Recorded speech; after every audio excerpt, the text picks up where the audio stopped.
Bat Force Radio. Bat Force Radio is rated M for mature, or should that be immature? Hey guys, Dustin Wynn. Hey, this is Scott Snyder. This is Paul Dini. And you're listening to Bat Force Radio. And you're listening to Bat Force Radio. You're listening to Bat Force Radio. This is Kevin Conroy, the voice of Batman, and you're listening to Bat Force Radio, so stay tuned.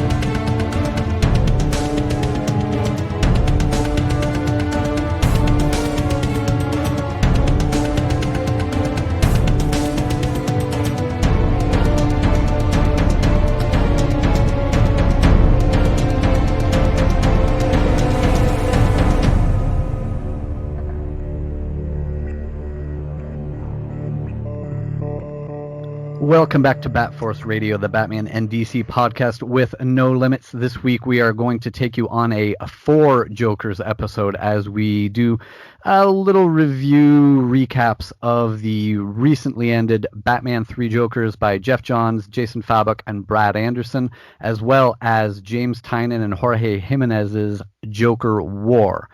Joining us this week is Bat Force Tom in California. Howdy ho! Teasus in New York. You say 4 Jokers, I say stop the count. Oh. Fake ballots. And the Grumpler in New York. Yo. And I'm Robin Cross in Canada. And let's get underway. What do we want to start with here?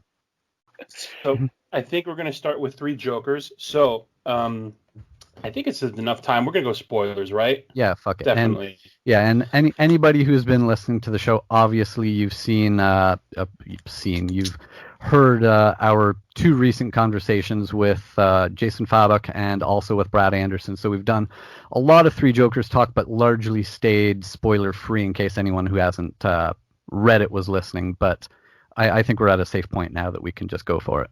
It's been 2 weeks, right? Yeah. For real. Yeah. I think so. Right? Until at least a week and a half since the last issue wrapped.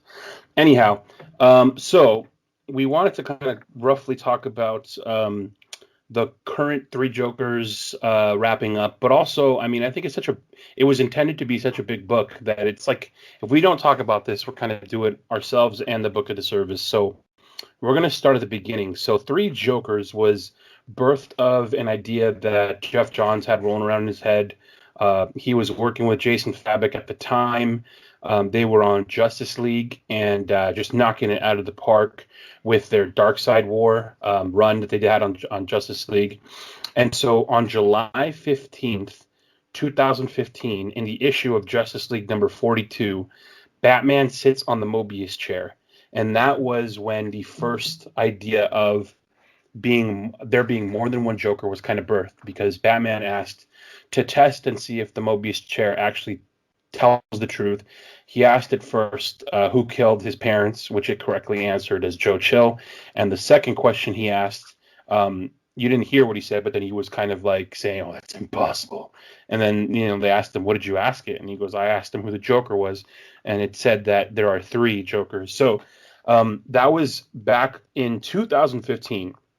Summer of 2015 is when this idea first came to pass, and that was 5 years ago. Okay, so flash forward a little bit. This is kind of like a Geoff Johns timeline. So Johns then Batman vs Superman hits theaters almost a year later in March 2016. That comes out. People are split down the middle. People loved Batman vs Superman. There was another group of people that hated Batman vs Superman. It did pretty damn decent at the box office with $800 million. So it was kind of a success as far as making money. So they greenlit another one. However, the studio felt that it was way too dark. They didn't like the direction that Snyder was going in. So as a result, they put Johns on the DCEU Mobius chair, and he began kind of like the shot caller for all the DC movies. So that took him away from a lot of the comic book stuff, because now he's running the studio side of the movie stuff, and obviously that's going to take a little bit more precedent because you can make way more money there, and you want that to kind of be an avenue where the source material kind of channels into making more movie stuff. So But, he had already had in line plans for his comic book stuff, which had included then on May 25th, 2016, they relaunched the DC line of books with DC Universe Rebirth. So he had that oversized one shot that he did that he wrote, basically rewriting the kind of course of DC Comics. They had come off of DC New 52. New 52 had done amazing with bringing in new readers. It was selling really well, but it kind of started to putter out, and they had all these like books that were reintroducing old characters, but they kind of never came back. Like, they were still missing Wally West. They were still missing Justice Society. They were still missing Blue Beetle. There's like no real legacy characters that people loved that hadn't been reintroduced in New 52 or had kind of been erased because of the New 52. So Geoff Johns had this idea that he wanted to kind of get back to like the heart of DC Comics. So that was what Rebirth was all about. And Rebirth like went huge. Like just like New 52, people loved it. It brought in more readers. People were excited to read again. They had this whole midnight launch. It was great. So then, he jumpstarts that and he's involved in that, and he kind of steps back a little bit more. Still writing stuff, and then in let's see here, November of 2017, he's still working on the movie stuff. However, November 2017, Justice League, the film, comes out, and it just gets destroyed by critics. It gets destroyed by fans. People are saying that they butchered Snyder's original vision. People are blaming Joss Whedon. They're blaming Geoff Johns for undercutting Snyder. There's this whole campaign that starts to rise up about hating Justice League, release the Snyder Cut, and all that starts in November 2017. So Geoff Johns is then removed from the DCEU Mobius chair, and he's kind of kicked back down to comics. He goes off and he starts his own, I guess, like a publishing company or his own division that has a contract with DC, where he still writes DC Comics. He still works for DC Comics, but it's just in a different kind of like area. Fucking The Rock's over here flipping us off. And then where are we at here? So then Batman Flash comes out through issues 21 and 22 with the Button, which is kind of a continuation of what Johns was kind of doing, but it's also setting up the next event, which is going to be Doomsday Clock, and that's in April 2017. The Button was not written by Johns. It was artwork by Fabok, and it was written by Josh Williamson and Tom King, right? Yeah, I think. Yep. But I think Johns was very much involved in like the direction of that, because what was going on was Johns was kind of like tying in the Batman run to what was going to happen in Doomsday Clock, and then eventually that was going to work also around to eventually Three Jokers. So Three Jokers is still kind of on the back burner. Fabok is pretty much doing work on Three Jokers at that point, on and off, and then in November 2017 through, oh my God, dude.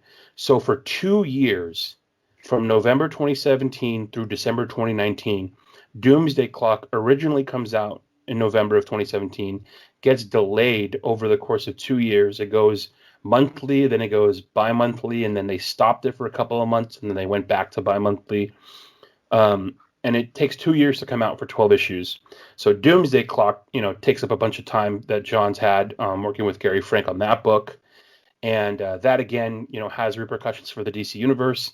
And then finally, in August of 2020 is when the first issue of Three Jokers comes out.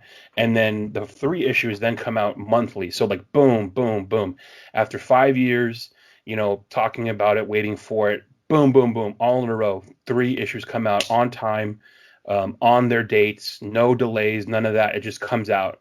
And that's where we are today. So after 5 years of waiting for this book, we finally get it. We finally see the art. And I think for the most part, like if you go online, you see the response to it. We put up a post on our Instagram, and it's pretty much what we've been seeing is, I think like 99% of people agree this is Jason Fabok's best work. It's like the best work he's ever done. It's like the best traditional comic book art they've ever seen him do. Everyone's saying how great he is. Everyone's saying like this is the best book he's ever done. And I think the story wise, it's pretty much split. Like there's people saying they enjoyed it. There's other people saying that they didn't like it. They felt there's no payoff. They felt that Nothing changes. They felt like maybe it was too much hype. And listen, dude, 5 years of hyping a book, that's just nothing's going to be able to give you the satisfaction of 5 years. Like it's not possible. You can't possibly expect 5 years of hype to pay off. It's just not possible. And that's why I did this timeline, because I was like, man, like what happened over those 5 years? And I also forgot to mention that Grumpler is trying to cancel Geoff Johns online. And there's this whole campaign. So if you guys follow Release the Snyder Cut, and if you know anybody who is like a Snyder Cut enthusiast or a cultist, whatever you want to call it, they are out for absolute blood for Geoff Johns. Even before it was known, like kind of his involvement with the Snyder Cut or Justice League, people just hated him because he was a part of the team that brought on Joss Whedon and redid reshoots and all that stuff. And so, Zack Snyder has this gigantic cult following of fans, and they just absolutely hate Geoff Johns because they think he's the Antichrist, which is funny because he has such a strong pedigree of comic book writing behind him that I think the comic book community that reads comics are probably a little bit more forgiving of the shit that he does on TV and movies, because they might not even be paying attention to that anyway. But there's definitely two sides of the room where you fucking hate Geoff Johns, and then you have over here where, you might love him because he's written some of the best comics, arguably, in the history of comics, with Green Lantern and some of the other stuff that he's done. What about Ray Fisher? Ray Fisher, yeah. So that happened this summer. So this summer, Ray Fisher comes out with allegations that John Berg, Geoff Johns, Joss Whedon, and Kevin Tsuchihara apparently allowed for a really toxic environment to be made on the reshoots of Justice League. Jason Momoa even backed him up online on Instagram, and I think on Twitter too. And Jason Momoa has probably been the second loudest voice with that, saying that it was wrong, they were mistreated, and that kind of thing. And then just a couple of weeks ago, I want to say he did an interview. I don't remember with what publication, but he finally kind of gives a little bit more light onto what he's talking about. And long story short, he basically feels that there was a lot of a lot of actors who were cut out, which happened to be, people of color. There was the Atom, played by an Asian character, who got cut. The actors playing his mom and dad. The dad was significantly cut. His mom was cut entirely. Iris West, who was in the film, her role got cut entirely. So he's kind of giving examples of how he felt that there was racism amongst the producers, and the scenes, or however they cut the Snyder Cut or the Justice League or the Whedon cut, they cut out a bunch of characters of color. But there was also toxicity as far as he says that his career was threatened because he doesn't say if he spoke out against what was going on or what happened, but basically there was a thinly veiled threat that he says was given to him from Geoff Johns, and that he made a phone call to Kevin Tsuchihara, and Kevin Tsuchihara attempted to protect Geoff Johns and throw Joss Whedon and John Berg under the bus because, Geoff Johns has a very strong and long relationship with Warner Brothers and DC Comics, and, he's running some of the television shows right now with Stargirl and some of the other stuff. So big fucking mess with the movie and TV stuff right now. And it's still ongoing. There's like an investigation and all that shit. So, I just wanted to clarify one bit. So as I understood it, Ray still hasn't spelled out everything. Like, I read some of that interview you were referencing, and he hasn't laid out everything that had allegedly gone on the set. But from what I understand is that the real issue was, for the most part, was Joss Whedon. And then beyond that, it was that Geoff Johns and John Berg were apparently enabling Joss to do this. They were enabling this and protecting him. But again, I've been waiting through this whole thing just to find out what exactly happened, because I would love to back Ray and, say, yeah, that's not right.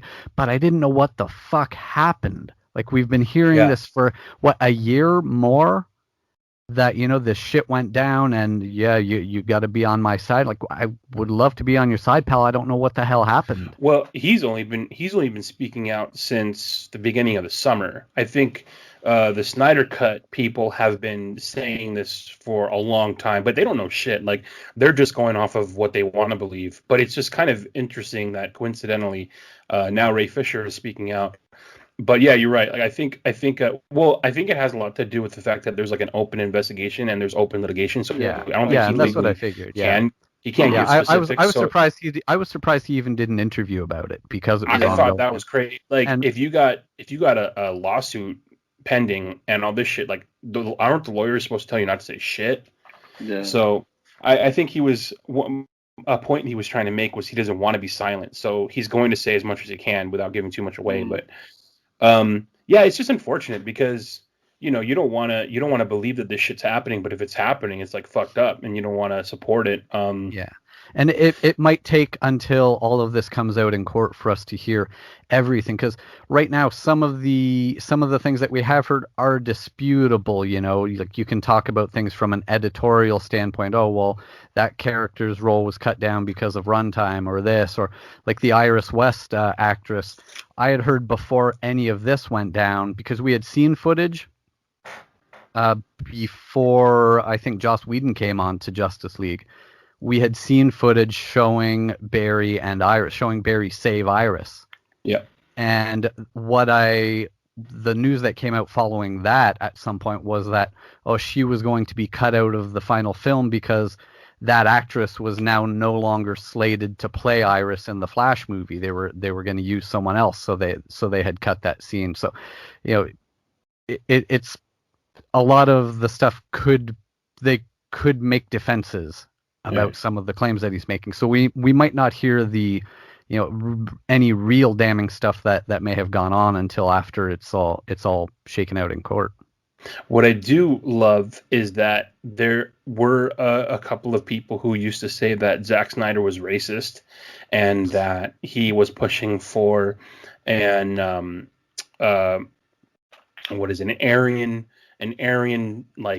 Aryan feel to his Gotham and an Aryan feel to like his Amazonian war. And it's fucking like, dude, you got people talking about how they cut out all these people of color in a movie he was making. How the fuck can you say that he's racist when he's putting? And that's why he cast a Polynesian Aquaman. Right. Yeah, it's just funny how there's all these allegations about people, and now that you see other ones come out, it's just kind of disproving a lot of other things. Anyways, long story short, all that to say that it makes sense as to why DC has not really after 5 years and a lot of built up hype, they didn't really do. I mean, I know we were talking on off air how there is advertising for this book in the current Batman run. There's been, I guess you guys said that there's been a commercial. I know that DC did that for a couple other things like Metal. They made like some moving animation commercials for it for like YouTube and stuff like that. So there is some marketing out there, but I felt personally like this book kind of came and went fast after all the hype. Like, it just showed up. I agree with you, on that aspect. I don't think it got the marketing that other, big projects get. Right. And it makes sense now that if you look at the timeline and you look at what happened, I guess it makes sense as to why maybe they wouldn't want to put Geoff Johns' name out, on an end cap or something so big with DC underneath it or above it, because, they're trying to be careful with all these allegations and these lawsuits and shit. So it's kind of a touchy subject. So it's unfortunate because fucking you got Jason Fabok, who has given you the best work of his career, on a book that's getting pushed down because of a bunch of other bullshit that's happening that he has nothing to do with. Which is unfortunate, but anyways, we'll get to it. Plus, so there's, sorry, just to jump in real quick. Plus, last year there was the whole acquisition of AT&T taking over the brother DC. So if you really put all those puzzle pieces together, they're corporate. They're trying to move out what's selling. At that time they're kind of like fixing up the Black Label, which kind of put a halt. So, that was projected to do really well. And now Fabok is pushed out even more because of this corporate change. So it's like, it all makes sense to them. You buy something and then this guy, Geoff Johns, has a problem or something. Maybe, AT&T or whatever doesn't want to be associated with whatever he has going on with the previous regime.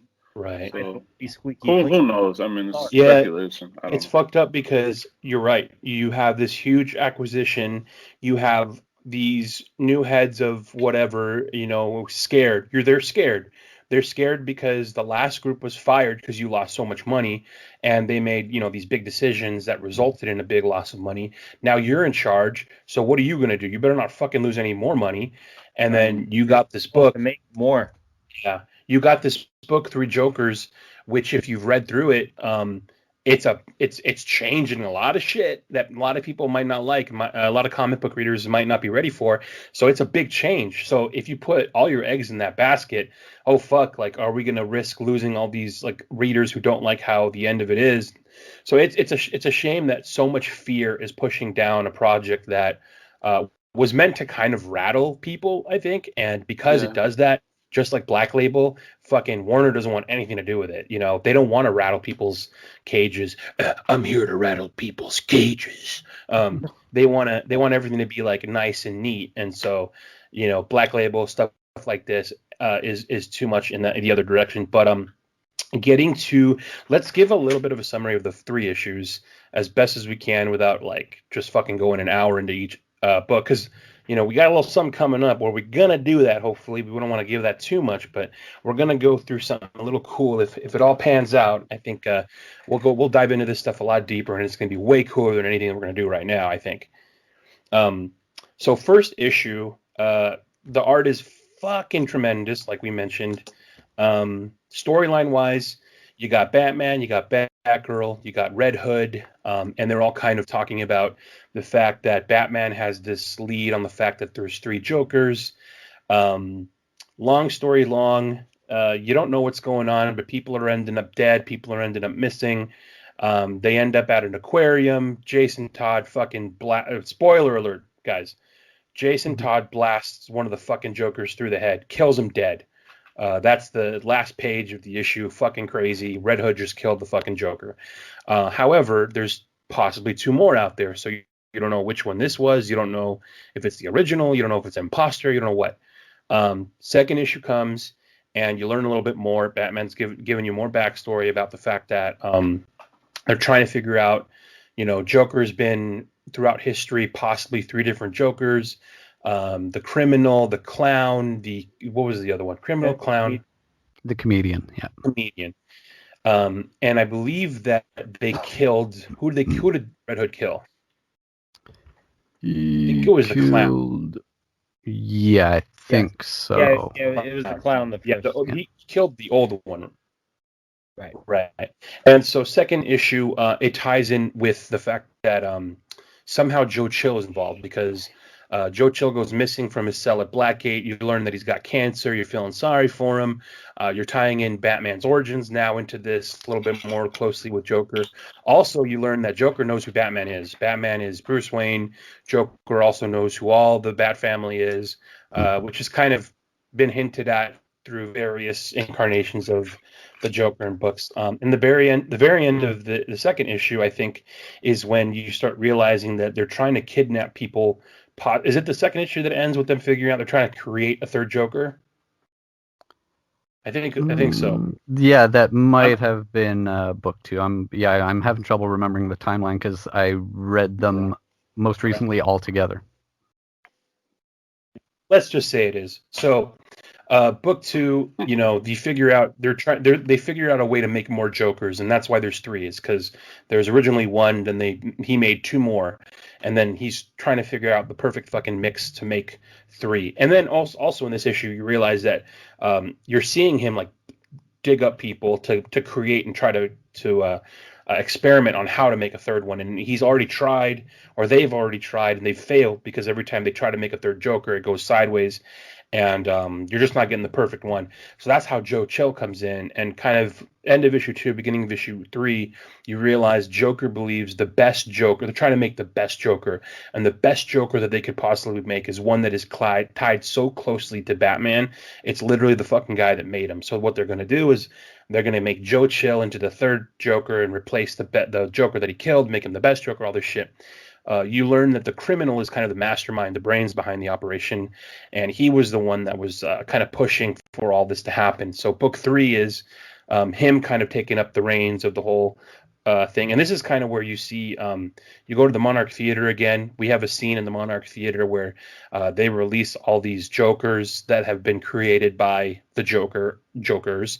And so it's all these Gothamites that are now spilling out of the theater who are all been Joker toxins and zombie Jokers, basically, which we were talking off air again.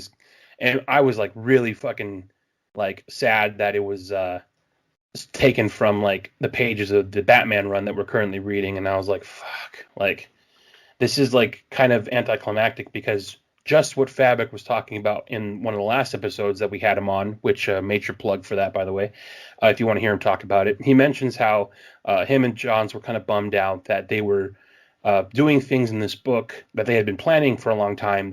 There's some images and things popping up in the main Batman line, and this is exactly it. You got fucking multiple Jokers in the Monarch Theater. And then in Death Metal, you also have Joe Chill popping up, with Batman getting involved with talking to Joe Chill and figuring out what he's doing. So flash forward. At the end of book 3, Batman is trying to save Joe Chill from getting turned into another Joker. The criminal gets killed again. The criminal Joker gets killed. Does he get killed? He does get killed, right? Yeah, yes, because by what I comedian believe to be the original Joker who created comedian, right? The comedian, yeah. Yeah. So comedian kills criminal Joker because comedian just loves chaos and all that shit. And he said he was too serious and it wasn't fun. And now he gets to kill. Bat Joker. Now they all get to die together, whatever the fuck. Of course, Batman, no. So Batman saves the day. Batman forgives Joe Chill, saves Joe Chill. Behind all of this, Red Hood is trying to bang Barbara because they kissed after he kills Joker. It turns Barbara Gordon on so much that she makes out with him. So they make out, and it, just intensifies a relationship, I guess, that he, or a crush that he has on Barbara. Barbara's hot, by the way, and she's also hot in this. Props to Fabok for making me hot for a comic book character again.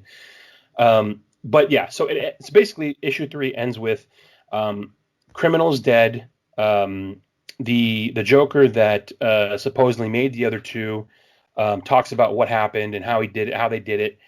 Joe Chill gets saved. Batman forgives Joe Chill, so it kind of like brings it full circle and is supposed to repair the trauma that has been caused to him since his origins of becoming Batman. But then, like, I think there was like this anticlimactic moment where I was like, this is how it fucking ends? Are you serious? What the fuck? But then it kind of gives you a little bit of extra that shows that what actually happened at Joker's origin was that he was so freaked out in the Killing Joke. He was so freaked out during the Killing Joke that, he was getting crazy with his wife. His wife was pregnant. He was going to do this crazy crime to help his family because he was a failed comedian. His wife got so scared that she goes and fucking rats on him to the cops. Bitch, did you really? She goes and rats on him to the cops. And so when she rats on the cops, they show this whole like side story that happened during the time of Killing Joke, where the cops take her into this witness protection program. They put her in Alaska. She has a baby in Alaska. They make it seem as if she blows up in an accident and that the wife and the kid are dead, when in reality, Joker has a fucking baby out there. He's got a little son with his wife still alive in Alaska, which I totally didn't realize that in the first issue, it makes it seem like Joker is having a hallucination of having his own second issue. He's having his own little family, and then he's having this like breakfast with and shit. And you realize he's manifesting his actual family in this hallucination. But anyways, that's how it ends. Basically, 3 Jokers completely changes and alters the origin story of the actual Joker from Killing Joke. It says now that there's a possible Joker child out there with a wife who are still alive. Bruce Wayne knows who they are. Bruce Wayne is potentially, the one who is supporting their life in Alaska, as it shows him going to visit them, telling them. He's always known, apparently. Yeah, so that was a huge thing too. Is he's always known that this is who Joker is. He's always known who Joker was. He's always known. Yeah, he's known since a week after he showed up on the scene there. So a week after Killing Joke. So that's we embellished a lot. We sped it up very much. We missed a lot of things too, but that's kind of like the bones of the storyline. In my opinion, like, it's crazy because we'll get into it. Like, we'll open it up. Let's just open it up. Let's open it up. Let's start with the art. All right. This artwork. Jesus, what do you think about this artwork? I want to kind of tie back to what you said in our chats during the week. Like, every single panel could be a print, like you said. It's like everything is so fine-tuned, and it's hard to pass on every little page without trying to hit every little frame, because Fabok has just fine-tuned every little piece, and it's perfect. I don't think you can get any better than what he did. And obviously, there was a lot of time being worked on, and I think the benefit to this whole thing being prolonged was we got also these amazing covers, but I don't think you can get any better. And I think that Anderson's work really like puts this together with the color. I think that's what really takes it to the next level. Yeah. It's a really amazing homage to The Killing Joke. I feel like it's a reimagination, and it's kind of like you said, it's going forward to what The Killing Joke did so many years ago, that it's kind of like a revisiting. Like it's really great. Yeah, it's I like that you say you mentioned the coloring, because I feel like sometimes the art is great, and then sometimes the colors don't really do justice to the art. This is like fucking top-notch. I was like, man, the mood in this is so good. It's so dark and gritty, but there's brightness to it too. So yeah, props to Brad Anderson on the colors. Fucking phenomenal. Grumps artwork. Yes. What do you think? Oh man, this is perfection. Yeah. It's for me, like I said this, I think when Jay was on with us, if you don't, personally, I don't want anybody else drawing Batman and Joker again. I know you kind of have to, but yeah, it's just amazing, and the colors and the covers. I don't know how familiar people are with a lot. There was a bunch of Killing Joke covers, years, and this was 1988, so it was before the whole, before the millions of variants and stuff like that. So I think it went upwards of 13 printings or something like that. Wow. And just the embossed letters, and I don't know, just everything about this book, from Jay and Brad is top notch, amazing, and it really took me back to '88 and The Killing Joke. Yeah, I agree as far as it's hard to see anybody drawing a better Batman book.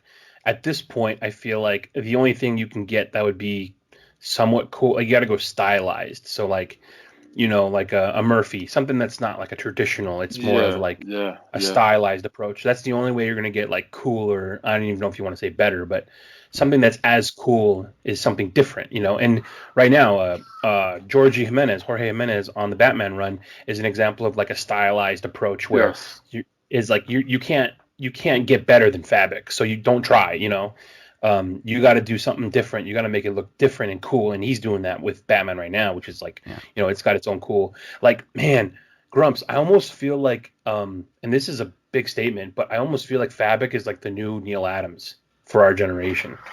Man. That's crazy. I think you can call him a couple things. Like I think you can say Neil Adams. I think you can also use Jim Lee in that. Yes, absolutely. Yeah, absolutely. Finch. I think he came on right after Finch. I forget what book it was in New 52.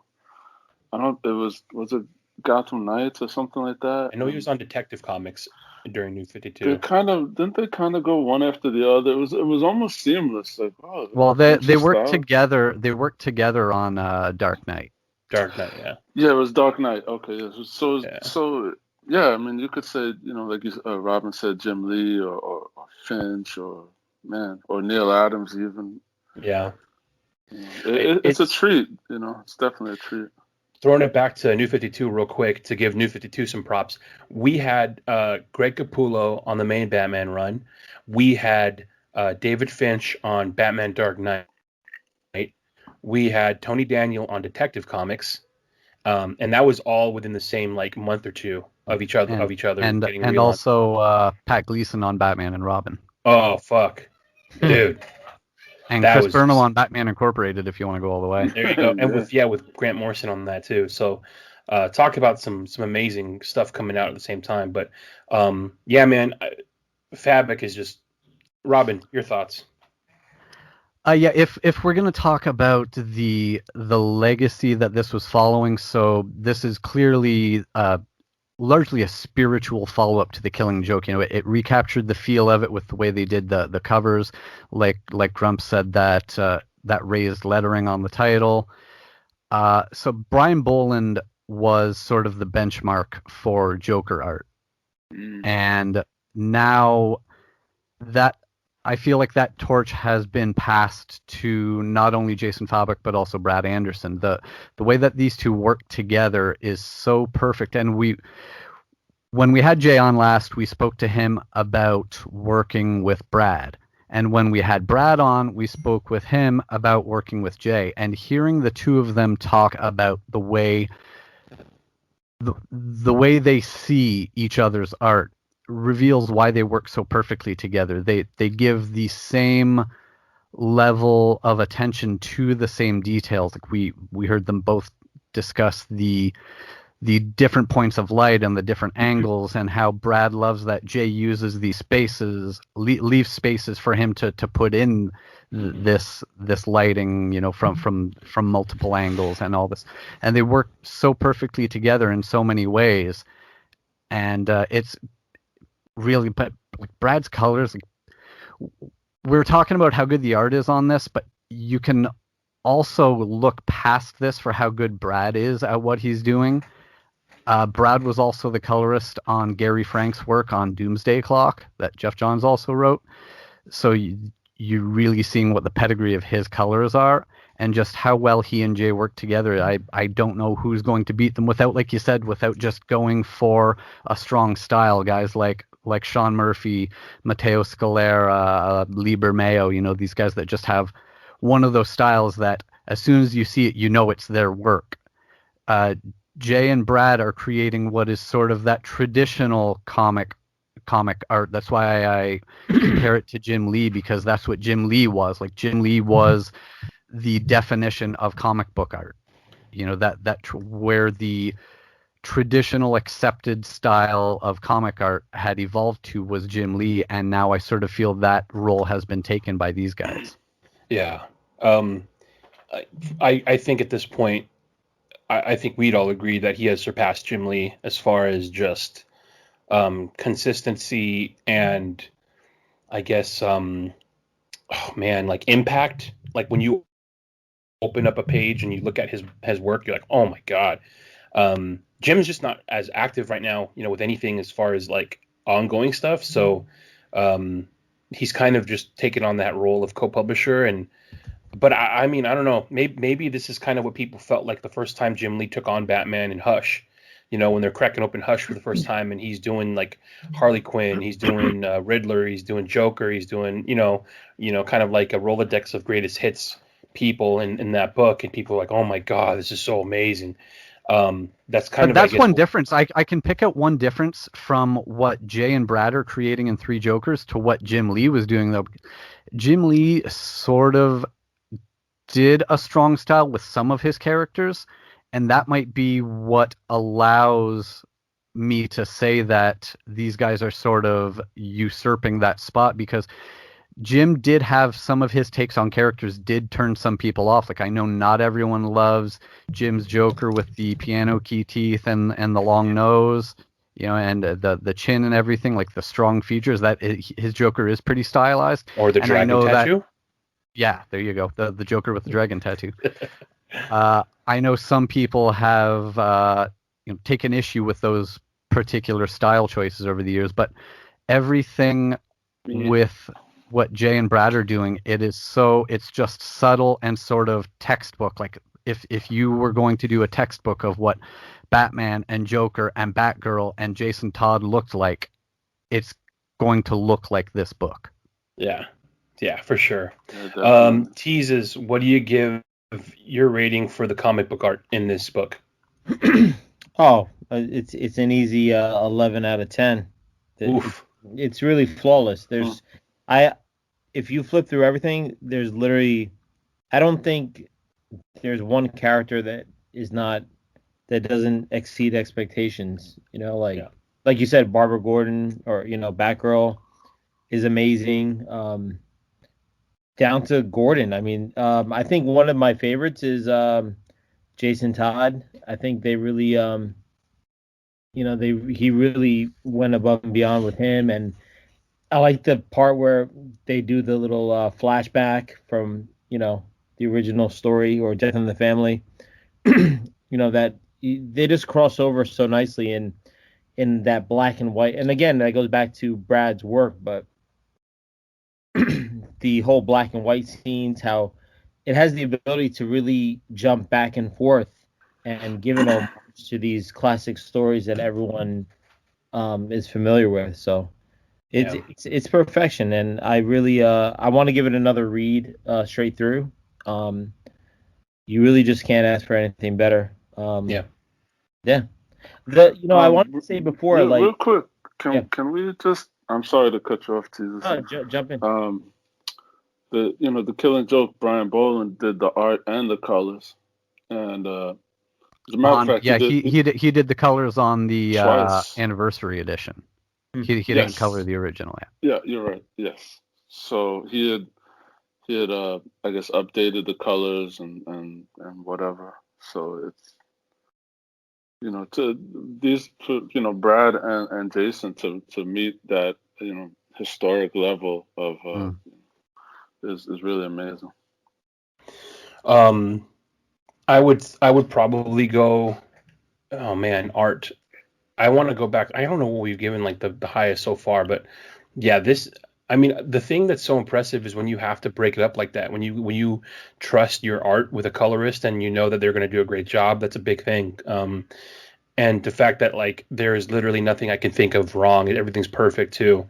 I'd have to say like 10 out of 10 easily. Like it's just this is the perfect example of comic art, like you were saying. Can't beat it really. So Grumps, your thoughts on the art out of a Grumpler rating system? Oh, the art? Oh, shit. Usually I do 5 out of 5. I could go 10, 100 out of 100. Yeah. It's just, just amazing. Like they just amazing. These guys are at the top of their game. Like right now, this is prime, Michael Jordan shit. Right. Yeah. Yeah. Robin, rating scale, Canadian rating scale. Please keep in consideration the conversion rate. So I think I have to. I think that's about a 13 out of 13 to equal a 10 out of 10 on American. But it couldn't be improved. It's technically, I think, flawless, but it goes beyond being technically perfect. Because you have more than it just being technical. It still has the feeling that you might worry if someone is going for too technically perfect, there might not be any feeling to it. But with the paneling being so perfect, the way the visual storytelling is being told panel to panel, and the depth, the weight of Brad's colors, everything is, he uses a lot of color, but everything is still really deep and dark colors. Yeah. And I really don't know what I could say could be improved on either aspect of it alone. The penciling, the paneling, the colors, or any of them together. I don't think you could ask for something to be better. If you're going to give somebody a Christmas present that hasn't read this book or has any understanding of the book, just for art alone, this is like, you can't beat a Christmas present like this as far as artwork. So I would definitely suggest that. If you haven't, go back and listen to our conversation with Brad Anderson. there are things that he discussed that he was doing with the colors that no matter how much you loved the art while you were reading the book, because everything flows so smooth, you might not even know what it is you're enjoying so much. But he talks about these things, what he was doing, what they were doing together, and how he would plot out what's happening on this page versus what's going to happen 8 pages later, and then how they're going to intersect when those two scenes appear on the same page 5 pages after that. And just it allows you to notice so much more. I know it's so simple. It might seem so simple, but big shout out on the covers of these books, especially with the colors, because if you look at the black and white images that Fabok has been kind of sharing and posting for probably close to a year now of the covers, they look amazing. But then once you saw them in their full color detail, the hues, the lighting, the little things that he did on these covers was just like boom, And again, it's such a simple image, but it's so impactful the way that he was able to kind of put like the emotion of that onto just a simple cover. And that we had that consistency. Look at the eyes. Sorry. Yeah. And that we had that consistency of there were so many covers, but they were all essentially the same thing. Like we were seeing the exact same view of Joker, but just all these different iconic versions of him. And thank you to DC for letting Jay and Brad do all these covers themselves, because it made it something more special than if it was, just an event book like DK3 or, Detective 1000, whatever, where there were 100 different covers from 100 different artists. It just made it something that was this cohesive event because it was all done by the same core creators. Definitely. Before we hop off the art, we almost should have done the art last because everyone is I feel bad like putting the best up front, but before we get off the art, definitely have to talk a little bit about some of the Easter eggs that he put in there. Some of the ones that I kind of geeked out over, that I hope you guys caught, was obviously the 89 nods to the suit, the Returns emblem on the logo, the Keaton belt, the Keaton boots, the Keaton gauntlets. But I love how he does his own touch for the cowl. Like that's a Fabok cowl, and but what I loved is he put the goons from the beginning of 89 in the book. So the two muggers from 89 are in this book as Joker henchmen. And I think it's Red Hood who's like beating the fuck out of them and interrogating them. And you see him kind of intimidating them to get more information. So those dudes are in there, which is amazing. And then there's a scene in either book 2 or 3 where they're showing you like Polaroids of all these people that Joker has killed to attempt to make new Jokers, and it's showing like all their occupations and what they do for a living before he killed them. And it shows one of them, the surgeon, and it looks very much like the surgeon who recreated the Joker smile in 89 after he falls in the vat when his what do you call it, tendons or whatever are severed. It's the kind of Russian looking dude with the glasses and the curly skullet that's in that image. So I was like, oh fuck, I hope that's the surgeon from 89.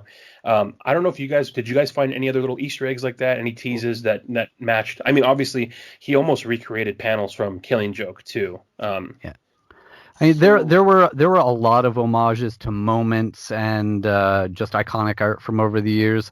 I think my favorite one is probably right in the beginning of issue 1, where he did the Alex Ross thing, Ross's scars piece, where we see Batman's back all covered in scars. Oh yeah, that was dope. So he did the thugs from 89 and this where Red Hood is trying to figure out where the other Jokers are, and he's like in the cemetery. Yeah, in the cemetery. Yeah. I don't remember if it was. I just remember that he's like. Remember, he also puts the Joker van from 89. Yeah. So he like I can't remember if that's what he found, but he found two thugs, and it's the dude with the cap and the corduroy jacket and the little dangly earring with curly hair, and it's the other dude with the cap, the knit beanie, who looks all coked out or methed out. Oh yeah. Yeah. So he did both those dudes, and I'm like, fuck yeah. So, and then yeah, he paid homage to a bunch of other things like you were saying. I enjoyed from issue 1 the two guys from The Killing Joke that putting Joker up to the Red Hood crime and all that. That was pretty cool. Yeah, it's a good one. Yeah, I think another one I got to shout out. Another image that I fucking thought was so badass is when Red Hood, Batgirl, and Batman are descending upon the Monarch Theater, and there's like a whole page where there's no dialogue. It's just Batman motioning to Red Hood and Barbara like where to go. Yeah. And that is just so fucking like the imagery. Great. It's fucking amazing. And Fabok also talked a little bit about how there was times when Geoff would describe like a page and there'd be no dialogue. It'd just be like, this is what they're doing. They're talking. This character is talking to that character. This character is doing this, but literally there's no story or dialogue that he had to work off of. So he just like did his thing. And I hope we kind of figure out a little bit more which pages those were, because I remember thinking like, how the fuck does this guy do this not knowing what the story is like half the time? So that's what fun. About from issue 1, there's the one full page, I think it's an homage to Joker's first appearance, where he has his fists are together and his index fingers are touching underneath his nose. That's right. I think it's from Batman #1. Chair. Yeah. That is fucking great. Yeah. There was something else. Oh fuck! Issue 2, I think, in the aquarium, when he puts what's the Joker's little sidekick? Gaggy. Book 1. Yeah. Book 1 he is threw the Gaggy in there. So another huge nod to very early Joker appearance where he had a sidekick. And I don't even know if I don't know where or when he's been used again or mentioned, but obviously that's a huge throwback. Yeah, he hadn't been used forever. Yeah. And like he was old. Like I think his first appearance was, we probably talked about it on a previous episode, but it was something like Batman 186 or something. Like it was a long time ago. Yeah. So it was it was fun to see Fabok have fun with the art on this. That was like, it was just a treat. So getting to the story, I have a feeling that we're probably going to echo a lot of what we've seen online, which is kind of split, kind of love-hate with the story, because taking into consideration, you got 5 years of expecting this book, talking about this book, between actually, thinking about it, talking about it, reading it, and now having it. And I really feel like they pushed this out so fast after 5 years, like just boom, boom, boom. Like I wouldn't have minded getting one book every 2 months to kind of marinate a little bit more. But storyline teases. How did you feel about the story? We went over it really fast. Like I said, we're probably going to dissect it more later, some other episode. But as far as story, like, how did you feel about the story on this book? I think the beginning kind of had you hooked, and like we said before, I felt like it was a little anticlimactic because I felt like at the end it got a little vague, but it started off really strong with Red Hood killing one of the Jokers, and we're kind of up in awe, and he kind of says, "I hope I got the right one." And then to me, I was kind of really hooked on what was going on with the whole Joe Chill story. To me, I think of the story and I'm like, this is really about, I don't want to say PTSD, but it's like closure. Like I felt like Batman got closure with coming to terms with saving Joe, and Red Hood is also looking for closure too, and he really didn't get it. So some people got it, some people didn't. Overall, I got a lot out of the book, and of course, the art really helps it, but to me personally, I felt like it felt a little short at the end, but I want to give it another read. Overall, I thought the story was good, but at the end, it kind of it just came off a little short, in my opinion. But coming up a little short. Okay. Not but, quite at 270. Okay. Yeah, but you kind of clarified it before, like the whole thing that Bruce is trying to keep his family, Joker's family, kind of like on the wraps and in protection. To me, that makes sense. So once you said that, I was like, you know what? Yeah, that is a pretty decent ending, and I think once that settles in, people will really be happy with the series at whole. Are you prepared to give a final tally right now for a vote on your rating of this, or do you need a recount? Do you need time for a recount? I'm gonna give one, and then at the end, I'll demand a recount. Okay. What's your rating? Are we going out of 10 for storyline? Yeah, however you want. Yeah, story. I'll go a solid. How many T-shirts? How many T's? Damn, Yeah. I'm gonna say I'm gonna give it a 7. Oh, 7 out of 10. Okay. Maybe. I'm like 7.5, but you can't really do half of a T. So. No, you can. All right, we'll do 7.5. You got a cutoff. You got 6 and a cutoff. Like a crop top. Damn. Okay. So teases goes to Johns. Holy shit. Okay. Wow. I thought teases was gonna be a flip, but never mind. Okay. Grumps. This time I've been waiting for you to sink your teeth into this one. Yeah, I feel like you've been picking on me, to be honest. Yeah, to be fair, I'd agree with that. Yeah, what the fuck? I've just been lighting the fire. I wanted you to come out strong for this episode. That's all it was. Dude, I liked the first 2 issues because I was, Real they both had different feels to it. To give some background, I have been giving the Grumpler so much shit, like in DMs, and just saying, I've been calling him names. I've been saying, what did I call you, racist at one point? But anyways, I've been waiting for this. Go ahead, John. Go ahead. Pour a little more whiskey here before I get started. Get loose. A little true syrup. And please, I really loved the first 2. The Don't first 2 back. issues I thought were great. Yeah. Agreed. They just didn't stick not they. Geoff Johns didn't stick the landing for me. Mm-hmm. Some of the things you mentioned earlier, he effectively erases the Killing Joke origin of the Joker on the very last page of the book, where that whole we've been since 1988. We've been what is that, 32 years, whatever it is. We've been going on one bad day, and this last page throws that out the window. Where they put the wife in some witness protection and whatever. I'm not even talking. He does that. He erases that 32 years in 2 panels, or 3, whatever, and then they effectively, erase the last 5 years of, the 3 Jokers.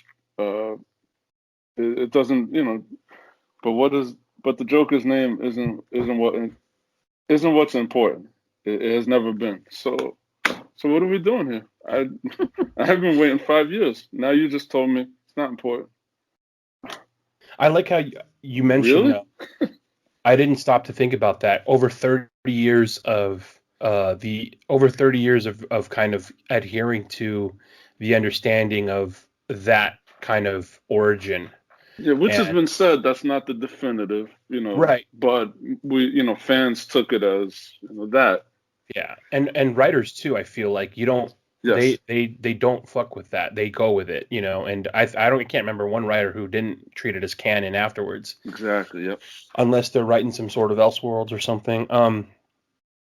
Did you feel that he was gonna go somewhere that didn't? Like, did he feel like he led? Yeah. I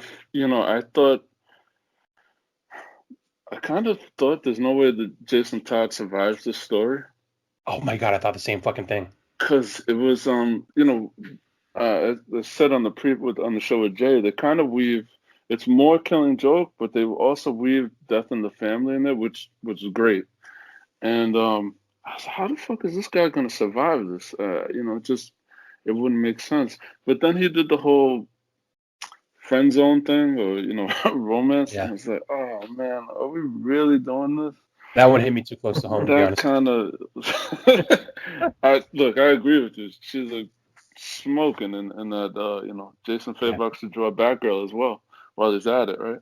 But man, it just I don't know, it just didn't hit. And then the Joe Chill thing, which I have a huge problem with. Yeah, you don't like him fucking with Joe Chill. I think you said because on now DM... we're sympathetic. Now he has cancer, and now and Batman has to save him because that's what he does. But now he's an old man and he has cancer and he feels bad. And man, you kind of look. This was just a random boom boom event in an alley. Yeah, like, I feel like just leave that shit alone and don't overthink it. I did see you say that on the chat. I remember you saying they need to leave Joe Chill alone because the importance of it is how random and quick it was to Batman's origin. Yeah. I wish I could say I disagree with you, Grumps. I wish I could say that this is like every other time when I have to hold up my my sign and protest against you, and storm the convention center and say stop the count, Grumps, stop the count. But I got to say that I think that there were when I was reading it, I was like, oh, they're gonna fucking kill Jason Todd, dude. They're gonna fucking kill this motherfucker. And I almost wanted it. I almost wanted them to. And I told myself, I'm like, is this okay? Like, if they do this, is this gonna be okay? And I was like, fuck it. I'm with them. Like, I'm rocking with it. Let's fucking go. Because you feel like if they do it, there's gonna be a riot in the streets. And I wanted it. Yeah. I want it. Give me the fucking riot. I don't give a fuck. Fuck you guys. Hey, you Red Hood fans, fuck you. Because Red Hood in the comics has not been Red Hood. Like, I mean, maybe I'm going off of just the suit. I hate that suit that they've had the last 3 or 4 years, but I just feel like this one was dope as fuck. Yeah. This like the suit when he has the helmet on, when he takes it off, all of it. It was amazing. He looked fantastic. And I was ready. I was ready for him to fucking kill him again. Bro, I swear to God, I would even have been okay with it going to the conspiracy theory of them just making him the third Joker. That would have been, if they did that, it would have been so stupid and crazy that I would have been fine with it too. But they didn't do it. And I think they hinted a little bit, but they didn't end up going that issue 2, they had him kidnapped and naked. Yeah. Oh, yeah, he did get naked. Yeah. That was dope. Anyways, Jim Gordon was naked. I think did you read the Batman the main Batman run? Yeah, you did. I did. It just kind of didn't do anything for me, so I kind of was just glancing over it. I was like we said earlier, they were side by side. Did you feel robbed with that stuff? Yeah, because I was like, I didn't care because I was into this 3 Jokers and let's see what they're gonna do. And the first 2 issues did not disappoint at all. So right. I was distracted, to be honest. I wish I hadn't have read the Joker War stuff as I was reading this stuff, because I feel like it really undercut the significance of some of the imagery. But that's neither here nor there. Grumps, what are you putting on your scale system for this, or do you need a recount at a later date? No, I'm gonna stay. I'm gonna stick to this one. I usually do 5, so I'll do, in terms of story, I'll do 3 out of 5 because I really like the first 2. In particular, the second book, which I like I said with Jay when we had Jay on, it was intense, and then man, the third book just brings it down for me. So it's 3 out of 5. 3 out of 5. I mean, that's bringing it down a little to a low 60%, which isn't bad considering. So 6 out of 10 for you mathematicians. Right. So that's right around where Tease's was. So we're still rocking at a low 60% right now, which is, I'm impressed that we're even that high. Real quick, I would have to say I'm going to go crazy and controversial and say I need to recount. I need to read this a couple more times. I need to soak it up a few more times because there's parts of the story that I really, really loved. I loved what they started to do with Jason Todd. I wanted them to fucking kill him. I loved seeing him getting tortured. I loved watching the Joker have pleasure in torturing him again. I loved that they... And again, I wish they wouldn't have done it in the main Batman title because I feel like it would have been so much more impactful. I love the Monarch Theater shit. I love filling that shit up with zombie Jokers. I love seeing the zombie Jokers popping out and fighting everybody. I love anytime anything is like on fire and falling apart for some reason. I love that. So like the theater, like the United States right now. Oh my god! All our international. Anyway. Yeah, I love the scene of the Monarch Theater, like beams falling, fire and shit, and everything's falling off around them, and Joker wants to die with everybody. I love that shit. As far as the I didn't expect, so I thought it was going to be even worse. I thought they were just going to leave us with Batman saves the day, Jason lives, the Joker doesn't get away from what he's trying to do, and then and I'm like, man, they're really just going to end it like this. So when they did the whole Joker origin, the whole Killing Joke thing, and they recon that stuff, I was like, holy shit, they got balls. Like they got massive balls to think that any writer is going to touch this afterwards. Because in my opinion, like how fucking scared are any writer to want to touch this? Like to continue this, to take what they did with the Joker specifically, and keep on doing it in the comics. I'm trying to think of who else did something similar. I mean, I don't think they've done anything with the Joker like that, but other characters who maybe it's a huge change. To give the Joker a new origin, to add on something like that he has a child, is a massive change. So the reason why I want to recount for myself is because I don't know yet where I stand. Do I love that part or do I not? I think I'm leaning right now, to be honest with you. I kind of fucking love that part. Well, I just want to let you know, we accept mail-ins, so you can, mail it in or email it. We'll be fine with that. Well, you can... Maybe you can mail yours after I submit mine and see if anything I say. Well, how do I know that mine's being counted correctly and in favor of what I'm saying? Though, is my thing. It could be fraudulent. Right. Because what you're going to do is you're going to wait to count everybody else's first, and then you're going to count my mail-in, and then anyone's going to have their sticky commie fingers on that. So, no, I think I'm kind of like at a crossroads right now with. I think I'm going to like this if someone has the fucking balls to actually do something with what Geoff Johns put on the table.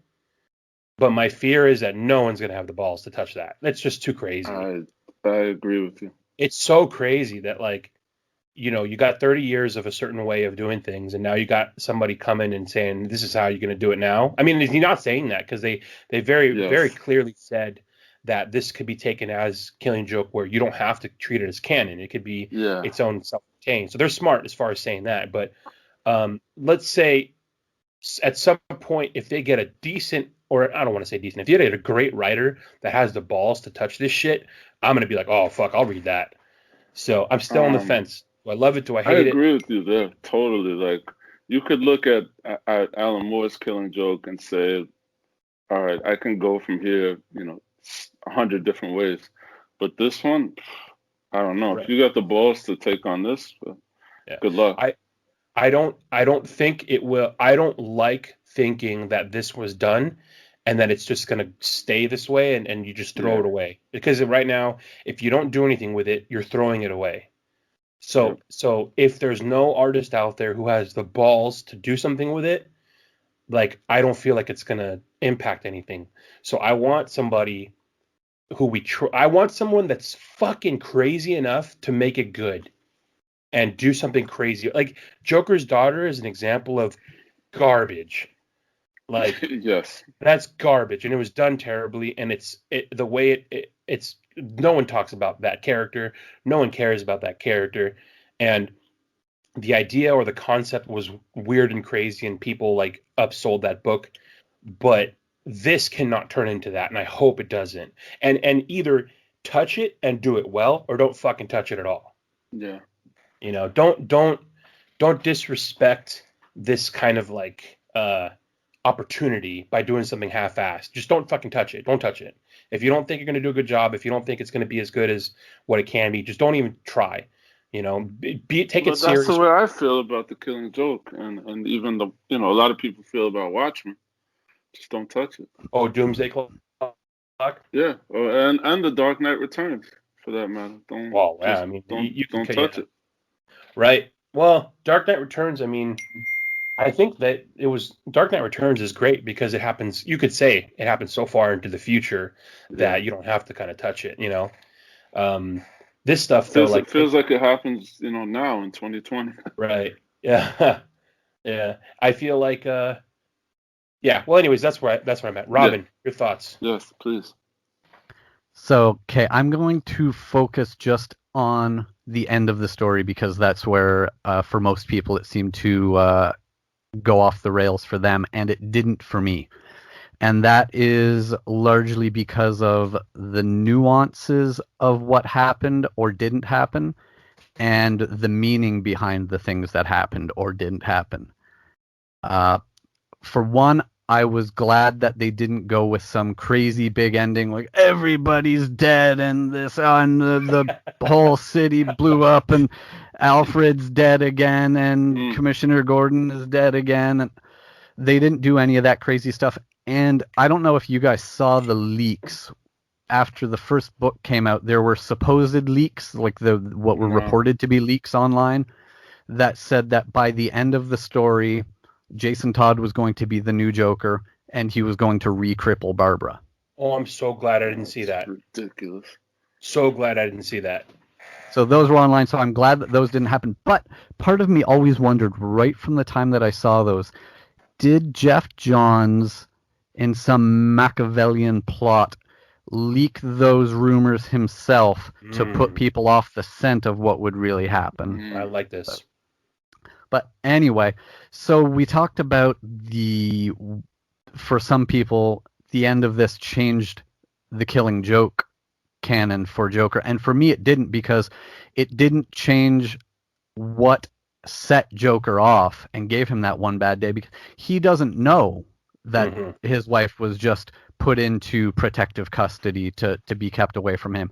He believes that his pregnant wife was killed in an accident in their home. That didn't change. The only thing that changed is that we now know that isn't the case, and Batman has known that all along. And so that's really the joke is on the Joker, and the Joker would think that's hilarious if he did find that out. Interesting. Going further than that, I want to go on to the Joe Chill thing. And yeah, I don't need any changes to Joe Chill. I like that we've seen over the years little hints of, did Joe Chill, was he really hired to kill the Waynes because of who they were, and it was meant to look like it was just some random crime.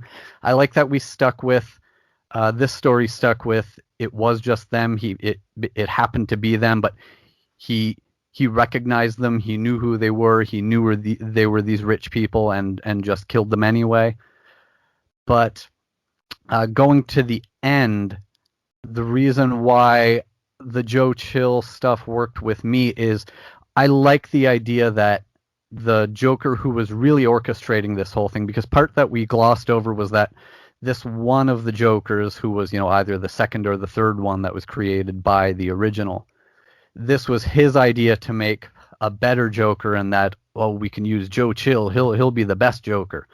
But it was the original Joker who said, no, fuck that was never my plan. But I let him use that because that put us in this situation where I forced Batman to forgive the man who killed his parents and created him. I made him find it in himself to heal that wound so I can be the biggest wound in his heart. And he says, I want to be your biggest hurt, and I'm going to hurt you. And that's after, he tells Batman that after forcing him to make that choice to put it aside and save Joe from him, and then allowing himself to be taken as usual.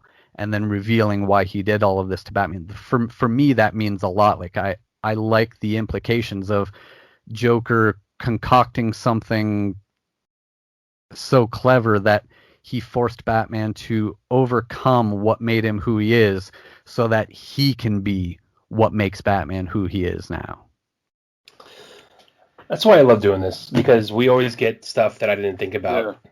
And there's a thing, I can't lay out everything. Maybe the next time we talk to Jay, we'll see how much of this he's willing to put out. But minutes after I read issue 3, I was messaging Jay to pick his brain about something I had noticed. So what we noticed in the very end when we see the flashback of Joker's wife being put onto that train to go be put in protective custody where in Alaska.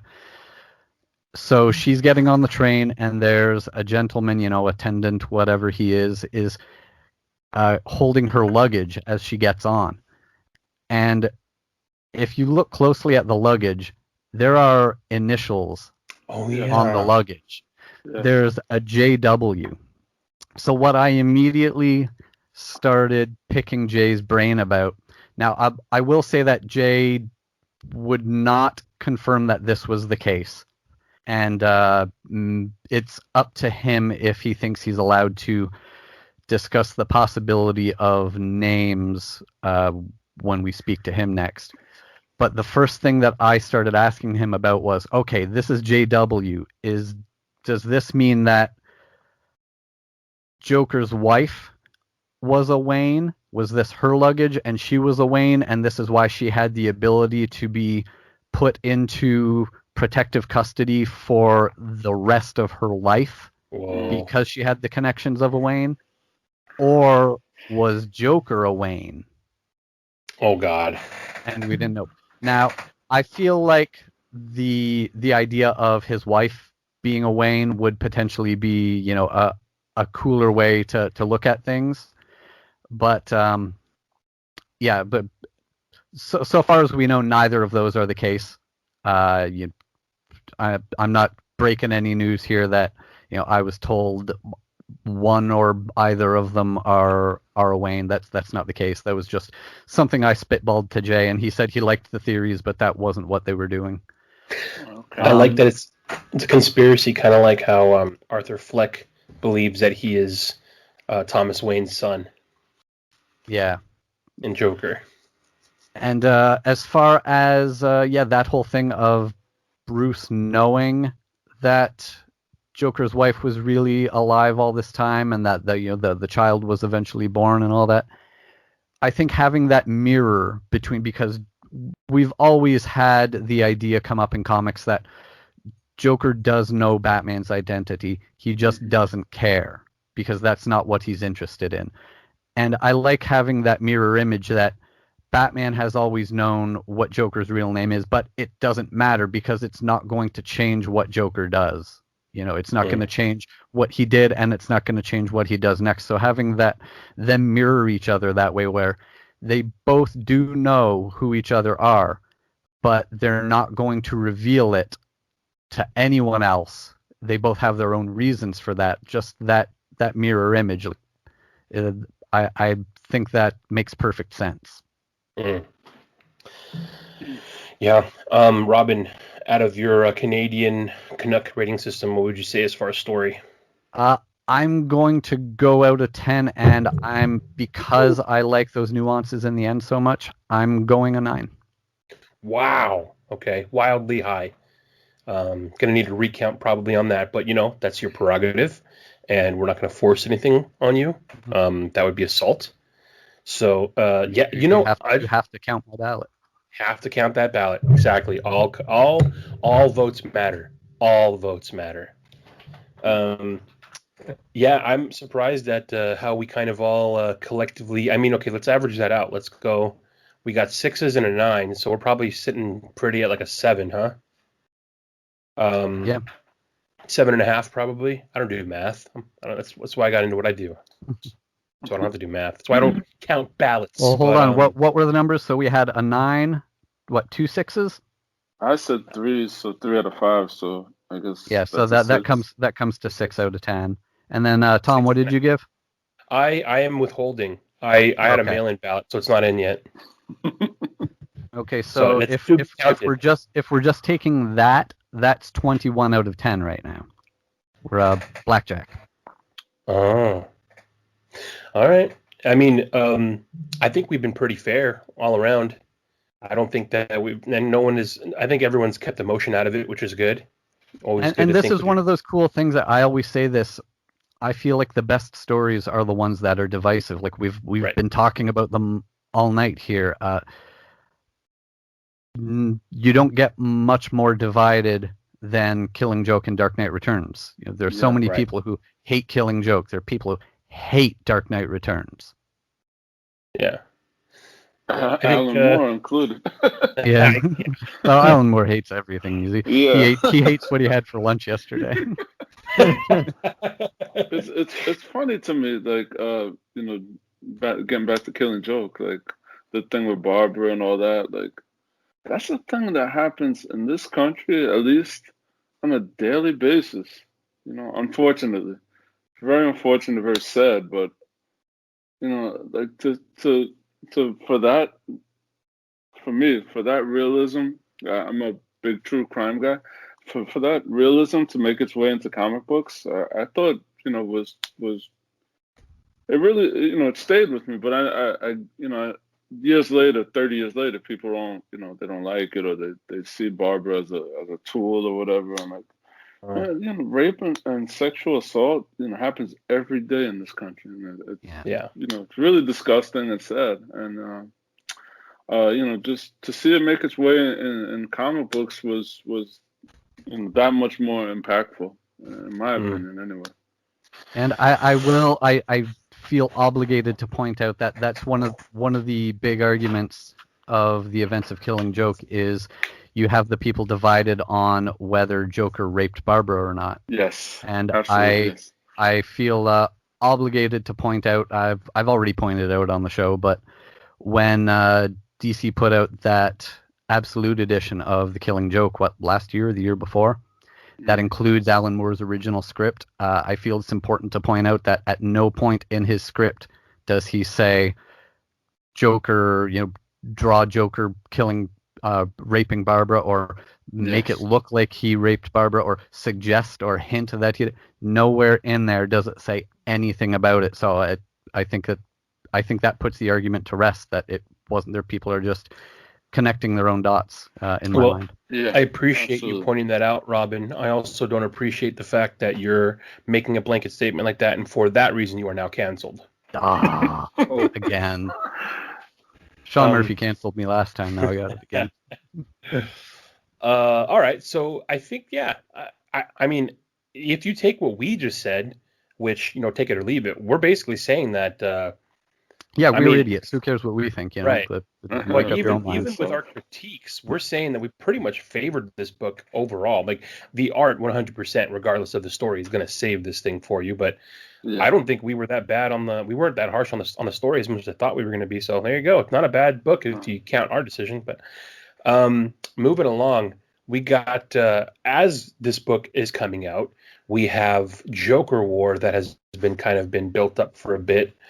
This is kind of Tynion's run on Batman coming up to its boiling point, to its summit, and he's going to continue on writing Batman, but this is definitely like the biggest thing he's done so far, I would say, in his career, wouldn't you say? The fact that he's getting to write Batman as it comes into issue 100, it's pretty huge for a writer. And the thing that I love about James getting here is how long we've been reading his work. Right. And, from the years that he was writing backups in Scott's Batman run, and he was writing backups in Scott's All-Star Batman, and then he wrote Detective at the beginning of Rebirth and Justice League Dark. He's been doing all these other things, and it's like we were really seeing him climb that ladder all the way up to doing the big show. Right. I think that it also has to be said that he did, I think for whoever wrote or whoever read it would agree that everyone really, really liked his detective run. not just us, but also just in general. I feel like he had gotten a lot of praise for his detective run. He basically turned Detective Comics into a team bat book, which was cool. And he finally was reusing Azrael. We will not discuss how Azrael had a man bun, and we're not going to hold that against him. But Azrael was in the book. He was being used. Clayface was fucking cool in that book too. Clayface was used very interestingly. Kind of turned into a good guy for a bit before. Spoilers, didn't he fucking die in that book? Yeah, he did. Yeah. Batwoman killed him, right? Right. So, Batwoman was a bitch in that book too. I forgot about that. And for me, that James's run on Detective was the best Detective had been since probably Paul Dini's run. Yeah, it was good. And it sadly came to an abrupt end. Why was it? Was it because what was the reason why they took him off that book? I don't recall. It's because I think to put Gleason or to put Tomasi and Doug Mankey on it, but I don't remember why. Was it, I think, to do with the fact that they were changing up the writers on Batman as well, I think? Yeah, it might have been because he was going over to Batman. I don't remember. I would have to check out the timeline again. Yeah. But you can't complain about Doug Mankey doing art for Detective Comics at all, so can't really complain about that too much. Anyways, he has taken over for Tom King after Tom King stepped away to work on movie stuff, to also work on finishing up Batcat as a separate book outside of the main Batman run. And he has been joined on art off and on by Tony Daniel, Guillem March, or Julian, I don't know if I say Guillem. Tom. Guillem I'm sorry. I think James went over to Justice League Dark. Oh, that's what it was. Yeah. I think that's what happened. Yeah, so he was doing that for a while, and that was a team book. I mean, it is a team book, duh. But he was doing that with the Upside Down Man. He created that character on there, which I think is still being used in Justice League Dark. So then he came over to Batman, and I think, like Robin was saying, he'd been kind of like a protege for Snyder's for a while. Yeah, and I think he was one of Scott's students. Yeah, so Snyder has been kind of like, prepping him up for this position, which was pretty cool to see him go from that to the full-fledged Batman writer. Anyhow, so we were saying Jorge Jimenez, Tony Daniel, as well as Guillem March have kind of flipped back and forth between handing off art duties. And I read from, I want to say prepping for this, let me see here, 93, 94, all the way, or 80, oh my God, no, 85, when did he jump on, 85? Yes, 85 or 86. 85, 86. 85, okay. So I think I read as far back as that to kind of get ready for all this, because that was when what's it called? What's the villain's name? Designer. It's kind of when the City of Bane kind of ended and the Tynion run took over. Then he took on this whole thing where this character designer is basically talking about how he has this grand conspiracy where at one point he took in Penguin, Riddler, Catwoman. Was Joker involved in this as well? I think he was. Yep. And the whole plan was he would take the power away from the the powers that be, the politicians. He'd give it to the Penguin. Riddler would become the smartest man in that sense. Catwoman would become the richest woman, and then I forgot what Joker's end of the deal was. Long story short, Joker turns out to be the one. Oh, I'm spoilers, by the way, just so you guys are aware. You guys are okay with spoilers, right? Yeah. Long story short, turns out the designer was just a front and was like, what was he, like a fucking zombie or some shit? Well, that was by the end. Originally, the designer was, really. When Batman deals with designer, it's not really him. It's just that corpse. But originally, in the beginning of Tynion's run, that designer we saw there was really him. It was really this, brilliant super criminal from, a prior era. Okay. Joker turns out to kind of undercut the whole plan, and what he does is he creates this grand scheme that puts everything into motion to where he knows that at some point Catwoman is going to try to undo the plan that they had created with designer. So she tried to play hero and steal all the millions from Bruce Wayne to her, so that way she'd retain it, and as she is right now Batman's love interest, she would retain it for the greater good. But what Joker ends up doing is he messes with the accounts and is able to then get all the money put into him, so then he becomes fucking this billionaire. So now Joker has Bruce Wayne's billions. Joker is now in complete control of everything, and then Riddler, Penguin, and Catwoman are now forced to hide out while Joker wages this insane war against Batman in Gotham using Batman's own money against him. It's as if Bernie takes over and uses everything against Trump. It's amazing. Anyways, not to say that Bernie's the Joker, but I'm sure people would love that I'm saying that. But yeah, anyways, crazy fucking story. Joker's taken over. Joker pulls out a full-fledged war. Joker also fills up the Monarch Theater with a bunch of Jokers. He's going to release a gas. He's going to release the toxins while everyone watches The Mark of Zorro to recreate like everyone dying in Gotham and recreating the trauma of Bruce Wayne.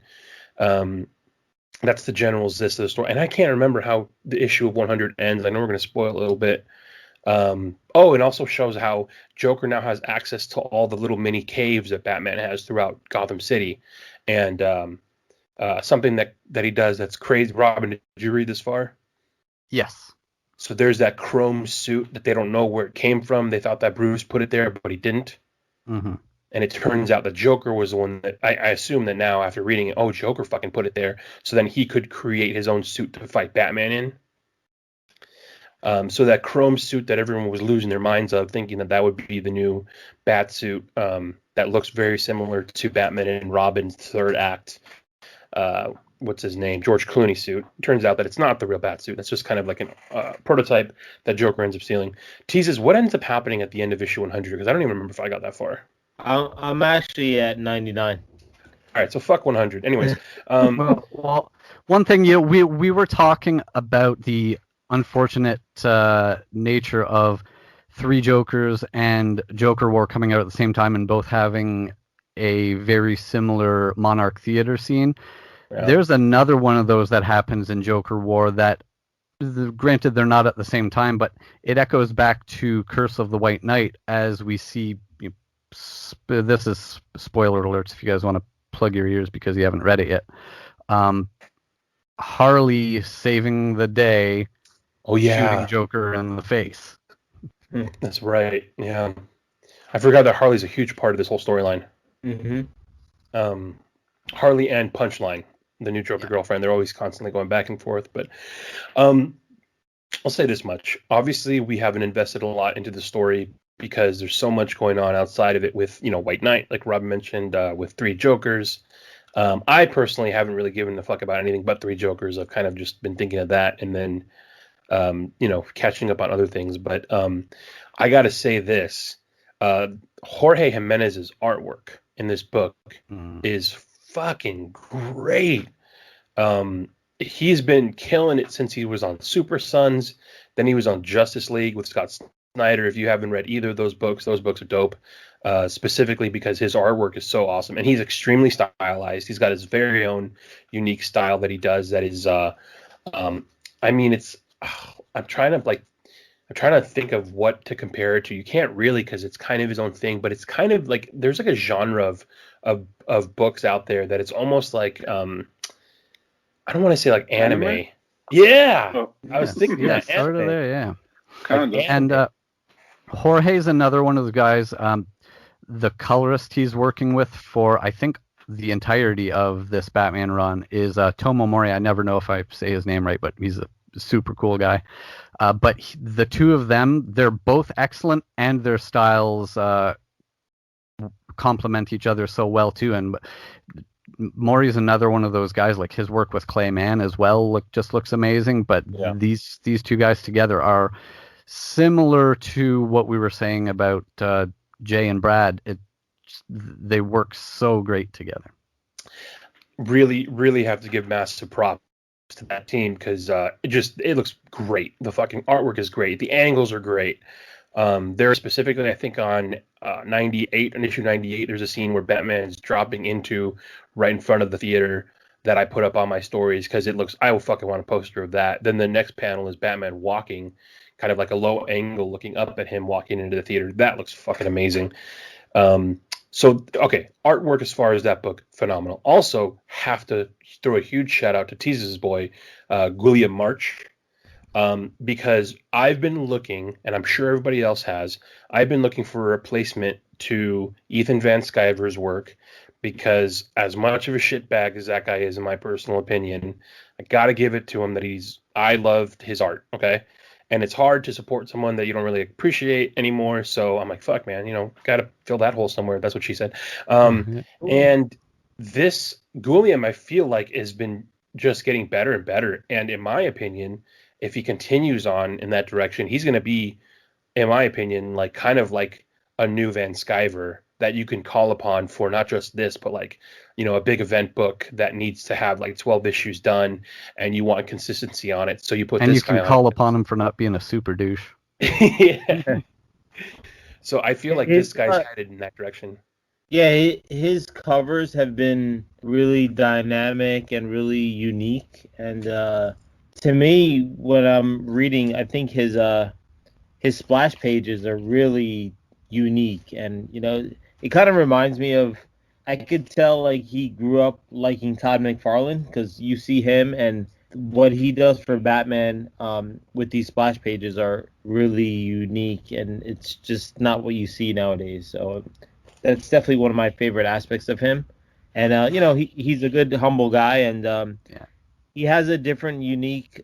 I know it's not for everyone, but he has a unique look to Batman, especially like you see definition in his chin and structured. It's like a very strong, over the top looking Batman, but overall I'm really liking what's going on, and I feel like with that new run, like Tom said before, him and Jorge going back and forth, I think has really saved this run to where we were at before 85. So yeah, I hope it continues.